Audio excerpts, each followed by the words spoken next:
Halo semuanya, balik lagi bareng gue di dalam Opsiana Podcast episode ke-47. Di episode 47 kali ini gue bakal bahas tentang salah satu mobile banking dari salah satu bank yang cukup ternama di Indonesia, di mana mobile bankingnya ini atau mobile apps-nya ini bisa dibilang cukup menarik untuk dibahas. Jadi apa yang bakal gue bahas? Stay tune di Opsiana Podcast episode ke-47 di Studi Kasus.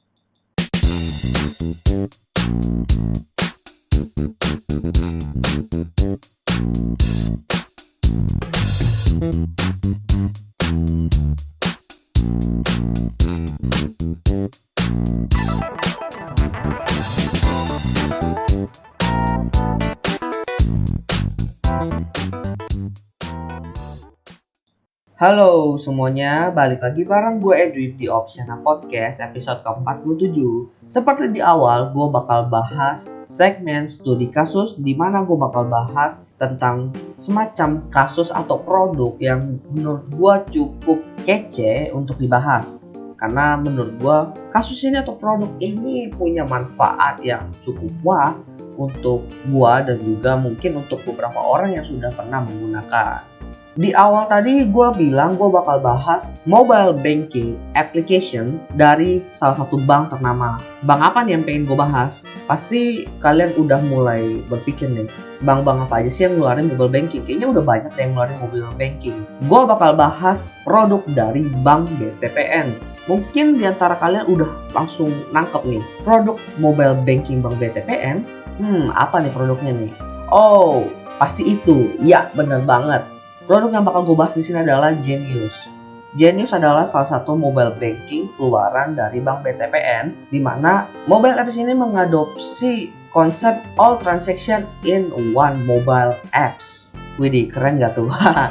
Maksudnya adalah dengan satu mobile apps ini kalian bisa melakukan segala jenis transaksi. Dari kalian buat rekening, dari kalian transfer, dari kalian menabung, bahkan dari kalian bertransaksi di e-commerce, kalian bisa menggunakan aplikasi ini. Oke, gue bakal coba review aplikasi Genius ini. Gue bakal kupas apa aja sih kelebihan dari Genius, apa kekurangannya dari Genius, fitur-fitur apa aja yang ada di aplikasi ini, dan juga manfaat yang bisa didapatkan ketika kita menggunakan aplikasi ini. Gue bakal review sejujur-jujurnya, karena gue udah menggunakan aplikasi ini cukup lama, bisa dibilang sekitar 2-3 tahun. Dan gue udah mendapatkan salah satu fitur yang dari mereka bilang itu fitur yang didapatkan kalau lu udah cukup lama menggunakan aplikasi Genius. Well, mari kita mulai pembahasannya. Gue bakal mulai dengan pembahasan fitur dan juga Genius itu sendiri ya. Kenapa ya? Jelas dong, kalau lu mau tahu kelebihan dan kekurangan, lu harus tahu dulu apa aja fitur yang dimiliki oleh Genius. Menurut gue aplikasi ini punya fitur yang cukup banyak ya. Tapi ya kalau bahas soal fitur, tentunya dia itu punya fitur-fitur yang ada di mobile banking pada umumnya. Yang pasti ngecek saldo, yang kedua transfer antar bank atau antar rekening sesamanya ya BTPN lah. Dan juga dia bisa melakukan pembayaran kepada beberapa tenan, bisa aja kayak operator telepon, ya kan? Bisa juga PLN listrik, bisa juga pulsa, e-commerce juga bisa. Meskipun mereka bisa melakukan pembayaran untuk beberapa tenant, tapi ada satu kekurangan mereka, yaitu mereka nggak bisa virtual account. Mungkin kalau lu pakai BCA, pakai BRI, pakai yang lain itu ada istilah virtual account, tapi di Genius ini gue belum menemukan. Tapi overall untuk semua fitur basic dari mobile banking mereka itu punya, dan bisa dibilang dari segi tampilan pun lebih menarik ketimbang aplikasi bank lainnya, lebih interaktif lah gitu. Nah, sekarang kita masuk ke fitur-fitur yang bisa dibilang jarang banget ditemukan di aplikasi mobile banking lainnya. Yang pertama adalah membuat rekening. Biasanya kalau kita buat rekening itu kan kita perlu ke bank yang bersangkutan, di mana kita perlu nyerahin KTP, perlu nyerahin NPWP, dan juga saldo awal untuk ngebuat sebuah rekening. Sedangkan dengan Genius itu kita nggak perlu melakukan hal yang bisa dibilang cukup makan waktu kayak gitulah. Kan nggak semua orang bisa nyamperin bank untuk buat rekening aja. Makanya bisa dibilang Genius ini memotong jarak antara si nasabah dengan bank itu. dengan melakukan pendaftaran secara online, di mana kita nanti bisa upload KTP kita dan juga upload NPWP kita ketika kita ingin membuat sebuah rekening di Genius. Dan juga ketika kita membuat rekening di Genius ini, kita otomatis buat rekening BTPN. Jadi Genius itu bukan punya rekeningnya Genius ya. Jadi yang bakal kalian punya itu adalah rekening bank BTPN. Kemudian setelah kalian ngebuat rekening itu, nanti kalian bakal dikontak oleh orang Genius itu sendiri, dimana nanti dikonfirmasi kapan kalian bisa ketemu dengan salah satu sales atau mungkin customer service mereka. Gue nggak paham sih. Pokoknya kalian ketemu di situ, kalian perlu menyerahkan dokumen-dokumen seperti KTP atau NPWP aslinya. Jadi tetap meskipun digital, mereka itu masih melakukan pendaftaran atau pendataan secara offline. Ya tujuannya mungkin untuk database mereka aja sih. Ya kelebihannya itu ya kalian disamperin sama customer service atau sales mereka, jadinya kalian nggak perlu pusing-pusing. Yang penting kalian tetap nyalain handphone kalian untuk ditelepon oleh sales mereka. Jadi sih seperti itu. Lalu untuk kartu debit yang harusnya diterimakan itu akan dikirimkan lewat ya kurir mereka lah. Kalau gue dulu bikinnya itu kan lewat event, jadinya gue daftar di event itu dan gue langsung dapet kartu debitnya. Kalau teman-teman gue bikin Genius, disamperin lalu sampai kartunya datang, proses itu kira-kira semingguan. Tapi tenang aja, itu dia nggak sampai ke bank BTPN itu buat ngurusinnya. Dia cuma daftar, ketemuan, semuanya kayaknya di kantor juga sih. Makanya gue bilang, wah ini enak banget sih, mau apa-apa disamperin. Kemudian bukan cuma rekening aja yang bisa dibuat di sana, mereka itu juga menerapkan sistem hashtag. Hashtag itu kalau di Twitter kayak username-nya lah, kayak Instagram username-nya. Dimana bisa dibilang hashtag ini adalah pengganti dari nomor rekening. Tapi menurut gue ya, buat gue sendiri, gue nggak begitu menggunakan hashtag ini karena mungkin gue jarang bertransaksi antar sesama bank BTPN. Tapi melihat fungsinya itu untuk mempermudah kita ketimbang kita ingat-ingat nomor rekening teman kita atau tujuan pengiriman kita, mending kita ingat hashtagnya aja, kan lebih simple. Menurut gue sih itu fungsinya sih seperti itu ya. Tapi balik lagi, untuk transaksi di BTPN sendiri gue pun masih jarang ke sesama BTPN atau sesama Genius, makanya gue jarang menggunakan yang namanya hashtag. Ya menurut gue itu semacam alternatif aja lah, nggak begitu terpakai buat gue juga. Tapi sometimes mungkin atau di masa depan mungkin gue bakal pakai ini, gue juga nggak tahu karena kan gue belum ketemu orang-orang yang bertransaksi dengan BTPN. Toh kalau dipikir dengan logik ya, gue udah biasa nih transfer antar bank atau mungkin dengan bank lain ya ke sesamanya itu kan pakai nomor rekening. Toh ke sesama rekening itu juga gratis. Jadi menurut gue hashtag ini nggak begitu bermanfaat sih buat gue, karena ya gue udah biasa pakai nomor rekening juga. Dan next fitur yang selanjutnya yaitu fitur saving atau penyimpanan tabungan. Nah kalau lu nyimpen duit di tabungan lu di bank lain, biasanya lu cuma nyimpen ya udah di tabungan itu aja, satu aja. Sedangkan di Genius itu lu udah bakal dapat satu semacam tabungan konvensional lah yang lu bisa samakan dengan bank-bank lainnya. Tapi dia juga menyediakan beberapa fitur yang masuk ke dalam kategori Save It. Fitur yang pertama itu Flexi Saver. Kalau lu tanya ke gua, Flexi Saver itu apa sih, Win? Menurut gua ini nggak jauh beda sama tabungan konvensional yang disediakan oleh Genius itu sendiri sih. Maksudnya lu nabung di tabungan konvensionalnya Genius, ibarat saldonya Geniusnya lah, lalu lu taruh di Flexi Saver. Ya udah sama aja kayak lu nabung, tujuannya memang sama. Cuma mungkin penekanannya itu kalau di Flexi Saver ada di bunganya. Cuma gue nggak pernah ngitungin antara bunganya Flexi Saver atau bunganya saldo konvensional Genius. Gue nggak pernah ngitungin sih. Cuma kalau dari segi penggunaan, gue itu menggunakan Flexi Saver untuk memisahkan aja. Ini duit yang pengen gue tabung, ini duit yang pengen gue pakai. Lebih ke arah situ sih. Mungkin ada yang bilang bunganya Flexi Saver lebih besar daripada saldonya Genius. Gue juga nggak tahu, gue nggak pernah ngitungin. Tapi menurut gue fitur yang cukup bermanfaat ini adalah fitur selanjutnya, yaitu fitur Dream Saver. Karena menurut gue fitur Dream Saver ini semacam fitur untuk membagi prioritas kita. Misalnya kalau kalian itu bisa nabung di satu rekening dengan satu tujuan, gue pengen beli jam baru atau nggak gue pengen beli sepatu baru.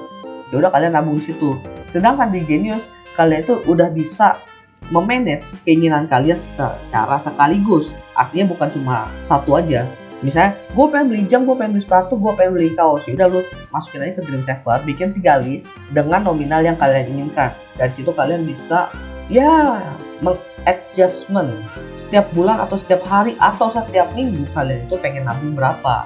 Well, ini semacam menyicil, tapi bukan menyicil yang kepada vendor, tapi kepada diri kita sendiri. Bisa melatih komitmen juga sih. Kerennya itu menurut gua, di Dream Saver ini lu bisa menyicil dari jangka waktu harian, mingguan, atau bulanan. Tapi kalau gue sih lebih sering pakai yang bulanan ya, karena menurut gua kalau mingguan itu gimana ya, agak kurang aja kalau mingguan. Kalau per hari itu gue juga nggak yakin sih gue bisa nabung setiap hari. Makanya lebih masuk akal gue kalau nabung secara bulanan. Tapi overall gue pakai fitur ini udah cukup lama dan menurut gue ini sangat membantu gue buat membagi prioritas apa aja yang gue inginkan ketika gue mau membeli suatu barang atau digunakan untuk kegiatan yang lain. Lalu ada fitur ketiga yaitu Maxi Saver. Kalau dibilang Maxi Saver ini gue belum pernah pakai karena ini adalah semacam simpanan dalam bentuk deposito. Artinya lu bisa punya deposito di dalam aplikasi Genius itu. Bunganya sih yang paling awal-awal itu sekitar berapa persen ya, 7% kayaknya. Seingat gue ya, sampai sekarang 6,75 kalau nggak salah yang terbaru. Bunganya sebesar itu untuk depositonya si Genius. Tapi nominal minimal yang kalian butuhkan untuk menabung deposito atau menyimpan deposito di Genius itu seperti deposito pada umumnya sih atau deposito dari bank-bank lain, mereka itu punya nominal sekitar 10 jutaan. Dan kalian bisa ngatur sendiri sih, kalian itu pengen nabung deposito atau nyimpen deposito selama berapa bulan. Untuk jangka waktunya itu beragam sih, setahu gue kelipatan 3 bulan, 6 bulan, dan 12 bulan. Oke, itu dari segi fitur simpanan atau saving. Bagaimana dengan fitur transaksinya? Untuk transaksi sendiri ya, Genius pada dasarnya kan bank. Seperti bank-bank lainnya dia udah punya kartu debit, jadi lu bisa transaksi dengan kartu debit di mana nanti langsung terhubung dengan saldo utama Genius lo. Tapi yang menurut gue cukup keren untuk transaksinya di sini adalah virtual card-nya yang disediakan oleh Genius. Virtual card ini kalau dulu gue pakai sebagai pengganti kartu kredit, dimana kalau dulu gue pengen transaksi di akun luar negeri gue harus pakai PayPal, dan PayPal itu dulu pakai kartu kredit. Makanya gue menggunakan virtual card ini sebagai pengganti kartu kredit saat itu. Tapi yang gue dengar sekarang untuk PayPal udah nggak bisa menggunakan virtual credit, itu udah semacam diblokir lah. Tapi secara fungsional lu itu kayak kartu debit, cuma bedanya lu naruh saldo di sana. Kayak kartu time zone sih. Karena menurut gue ini mirip kartu time zone, jadi lu ngisi saldo misalnya 100.000, lu bisa pakai transaksi. Asal transaksi itu sekitaran 100.000 ke bawah. Kalau lebih dari itu ya lu nggak bisa bayar dengan virtual card itu. Tapi gue pakai virtual card ini ya untuk Facebook Ads dan juga Instagram Ads, dan menurut gue ini cukup membantu sih karena gue bisa memanage berapa sih nominal ads yang gue ingin keluarkan dalam 1 bulan. Sedangkan kalau gue langsung pakai kartu kredit misalnya limitnya 5 juta kan ketarik terus tuh duit gue nantinya. Mending gue budgeting dulu, gue taruh di virtual card itu, kemudian baru gue iklan gue, kan lebih masuk akal seperti itu ya. Untuk pengaturan yang namanya virtual card ini dan juga debit card lo itu masuk ke fitur card center. Nah, di fitur card center ini lo pun bisa nge-request kartu baru loh. Serius, lo bisa minta kartu baru. Kalau nggak salah sebutan kartu barunya ini sebagai X card. Nah, fungsinya sih gue denger kayak debit cardnya aja, ya udahlah. Kalau lo butuh ya pesen aja, kalau nggak butuh nggak usah pesen, itu opsional. Lalu di fitur card center ini lo pun bisa ngeblokir kartu lo. Artinya apa? Kalau ATM lo, kartu debit lo ketelan di ATM-nya BTPN, dan blokir aja lewat aplikasi. Kayak gitu ya konsepnya. Kayaknya sih kayak gitu. Gue belum pernah ketelan karena kan gue pakainya secara digital. Lalu fitur lainnya adalah fitur history transaction. Ya namanya history transaction berarti bisa ngelihatin bagaimana sih uang kalian keluar masuk siapa yang transfer, buat apa kalian pakai duitnya, kalian transfer kemana duitnya, seperti itu sih. Dan itu berlaku satu untuk saldo utamanya sendiri. Kalau kalian pakai Flexi Saver ada sendiri, Dream Saver juga punya sendiri. Artinya setiap savingnya itu punya histori sendiri. Makanya menurut gue bisa mengetahui histori transaksi uang masuk atau keluar itu secara lebih detail. Lalu masuk ke fitur selanjutnya, fitur funding. Funding maksudnya apa nih? Mungkin kalau kalian tahu, kalian itu kan bisa mengajukan pinjaman biasanya kepada bank. Pasti banyak yang mikir, emang Genius bisa? Genius itu menyediakan semacam pinjaman, cuma bukan pinjaman yang bisa kalian minta gitu loh. Nggak diajukan seperti ke bank-bank lain. Menurut gua ini fitur yang cukup membantu, tapi fitur ini perlu waktu untuk bisa di-unlock oleh Geniusnya kepada kalian. Gue nggak tahu kapan fitur ini di-unlock kepada kalian.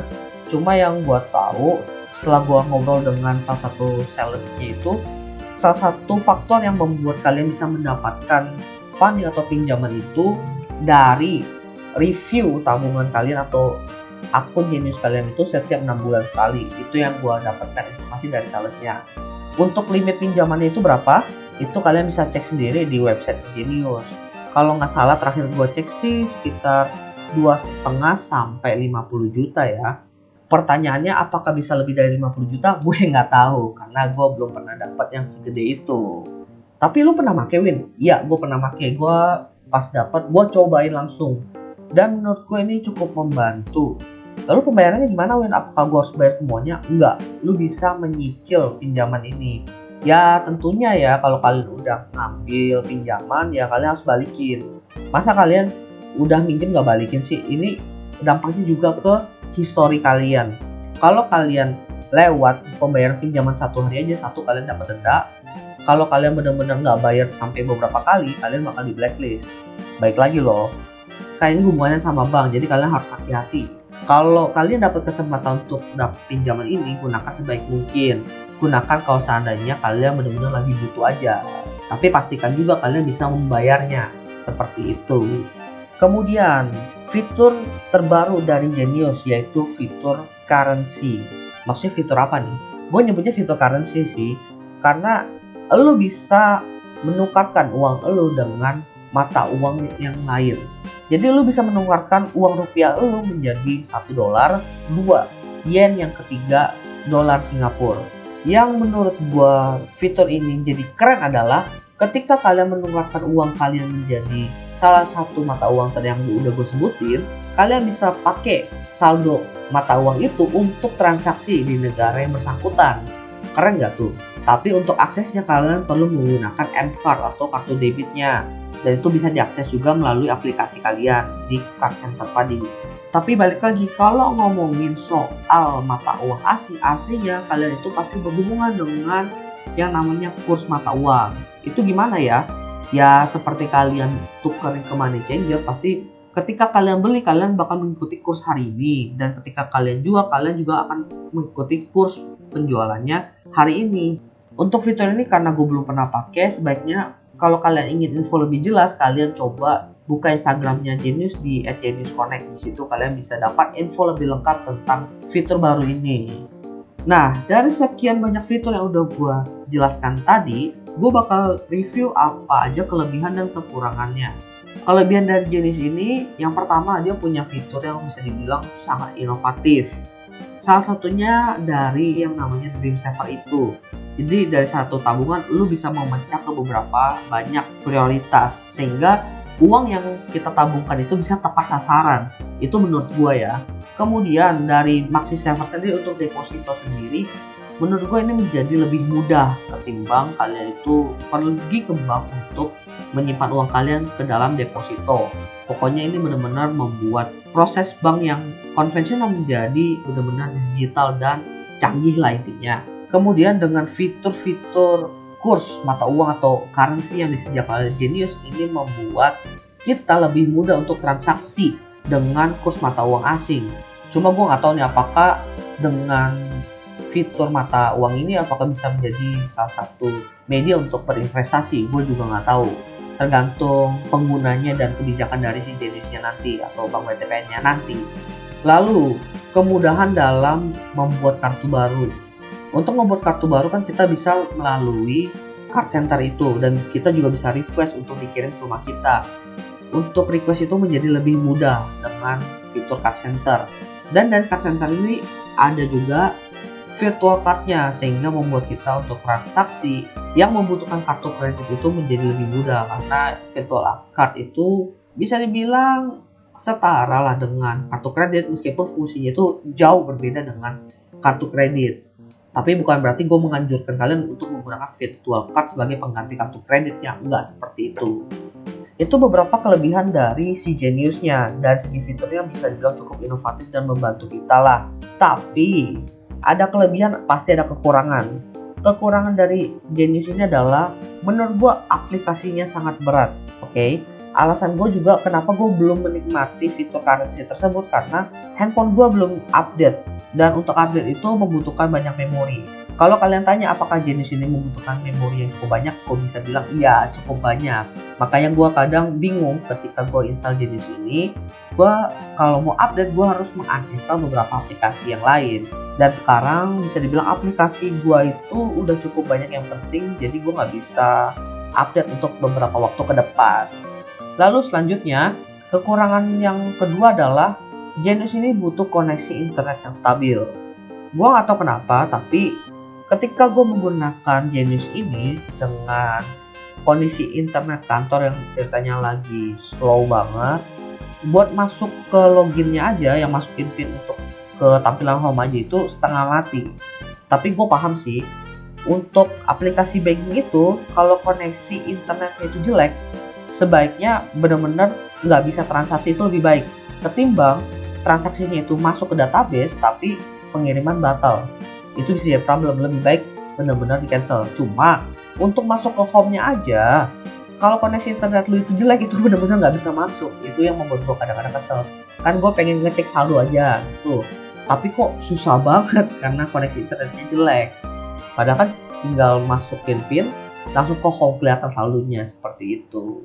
Dan karena bisa dibilang fitur-fitur utamanya itu semuanya dicantumin di depan, mereka itu pasti ngelot beberapa fiturnya, dan ngelotnya itu per komponen. Makanya kadang-kadang ada fitur yang pertama udah kelot, fitur kedua nggak kelot, fitur ketiga nggak kelot.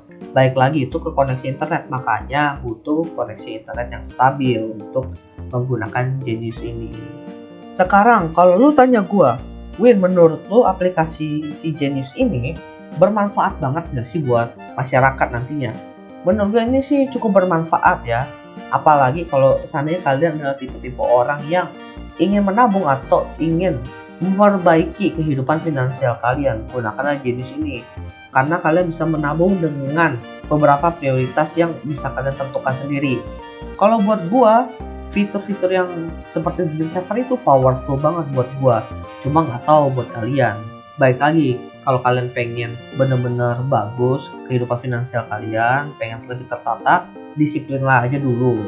Gue sendiri pun masih belum disiplin lah buat yang namanya nabung, itu masih aja sering kepake. Cuma gue sedang berusaha, makanya dengan Genius ini bisa dibilang cukup membantu lah.